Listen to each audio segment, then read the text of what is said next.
आज दुनिया भर में एक नई तरह की दौड़ शुरू हो चुकी है। ये दौड़ जमीन या सोने चांदी के लिए नहीं है, बल्कि ये है आने वाली पीढ़ी के दिमाग पर कब्जा करने की दौड़। और इसका सबसे बड़ा हथियार आर्टिफिशियल इंटेलिजेंस की शिक्षा। इस दौड़ की गंभीरता का अंदाजा चीन के शिक्षा मंत्री वाई जिनपिंग की इस एक बात से लगाया जा सकता है। देखिए, ये सिर्फ एक बयान नहीं है, ये एक बहुत बड़ी जियोपॉलिटिकल महत्वाकांक्षा का ऐलान है जो साफ साफ कहती है कि भविष्य का सुपर पावर वही बनेगा जो एआई की इस दौड़ में सबसे आगे निकलेगा। तो इस ग्लोबल रेस को ठीक से समझने के लिए हमें सबसे पहले उस देश को देखना होगा जिसने इस रेस का बिगुल बजाया है, चीन। चीन आज पहले से ही दुनिया की फैक्ट्री है, एक इंडस्ट्रियल सुपर पावर। लेकिन उसकी सोच ये है कि असली ग्लोबल लीडरशिप तब मिलेगी जब वो अपनी शिक्षा प्रणाली में एआई को पूरी तरह घोल देगा। उनका मकसद है आने वाली पीढ़ियों को इतना शक्तिशाली बनाना कि वो दुनिया की टेक्नोलॉजी को कंट्रोल कर सकें। तो चलिए अब ज़रा और गहराई में उतरते हैं और देखते हैं कि चीन इस विजन को असल में कैसे लागू कर रहा है। इसकी शुरुआत हुई है हाल ही में लॉन्च हुए एक बहुत बड़े एजुकेशनल फ्रेमवर्क से। देखिए, चीन की पूरी स्ट्रैटेजी इन 3 मजबूत पिलर्स पर टिकी है। पहला, टीचर्स को तैयार करना, मतलब हर टीचर को एआई का एग्जाम पास करना ही होगा। दूसरा, पढ़ाने के तरीकों को बदलना, पुराने तरीकों की जगह अब नए एआई टूल्स का इस्तेमाल होगा। और तीसरा, कोर्स में एआई को शामिल करना ताकि हर बच्चा इसे सीखे। सोचिए, एक ऐसा सिस्टम जहां पढ़ाने वाले, पढ़ाने का तरीका और जो पढ़ाया जा रहा है सब कुछ एआई पर ही फोकस्ड हो। ये स्लाइड दिखाती है कि चीन में एक बच्चे का एआई का सफ़र असल में होता कैसा है। और ये कोई मामूली सफ़र नहीं है। 6 साल की उम्र में खेलों और कहानियों से एआई का इंट्रोडक्शन होता है।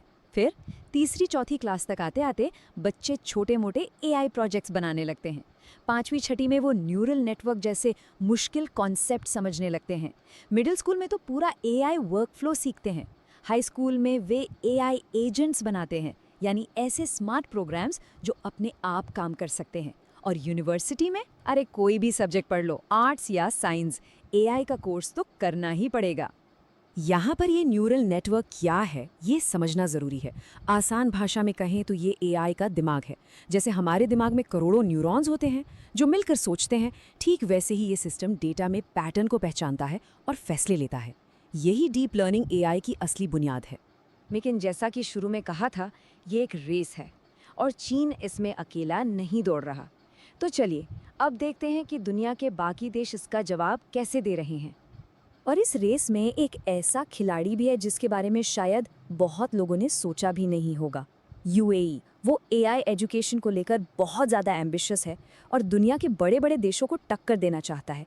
यूएई का प्लान 7 हिस्सों में बटा है। इसमें एआई के बेसिक से लेकर सॉफ्टवेयर के सही इस्तेमाल तक सब कुछ सिखाया जाएगा।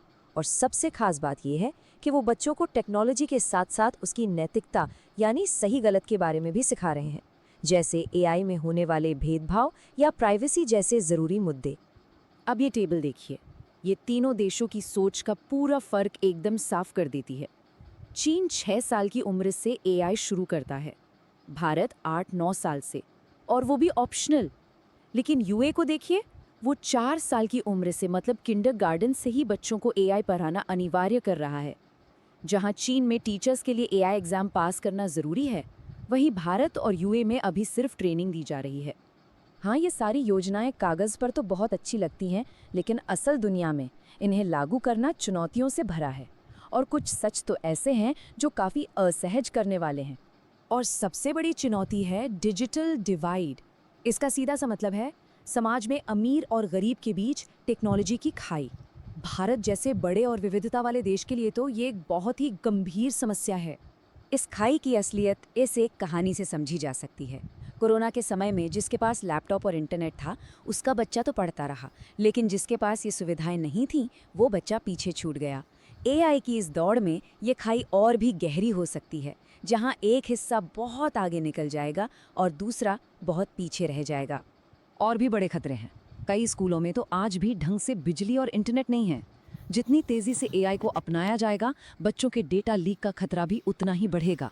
और सबसे डरावनी बात, इसका असर हमारी राष्ट्रीय सुरक्षा पर पड़ेगा। भविष्य की लड़ाइयाँ शायद हथियारों से नहीं बल्कि एआई से लड़ी जाएंगी। तो सवाल ये उठता है कि जब इतने बड़े बड़े जोखिम हैं, इतनी मुश्किलें हैं, तो फिर हर देश इस रेस को जीतने के लिए इतना बेचैन क्यों है? जवाब बहुत सीधा है, क्योंकि एआई को भविष्य की सुनहरी चाबी माना जा रहा है। ये सिर्फ एक टेक्नोलॉजी नहीं है, ये आने वाले समय में रोबोटिक्स से लेके हेल्थ केयर तक हर इंडस्ट्री की बुनियाद बनने वाली है। जो देश इस चाबी को हासिल कर लेगा, वही अगली सदी पर राज करेगा। तो आखिर में एक सवाल सोचने के लिए छोड़ जाते हैं। हम भविष्य की पीढ़ी को एआई सिखाने पर पूरा जोर लगा रहे हैं और ये ज़रूरी भी है, लेकिन उन बड़ों का क्या जो आज देश चला रहे हैं, नीतियां बना रहे हैं और फैसले ले रहे हैं? क्या सरकारों की ये जिम्मेदारी नहीं बनती कि वो उन्हें भी एआई के बारे में जागरूक करें?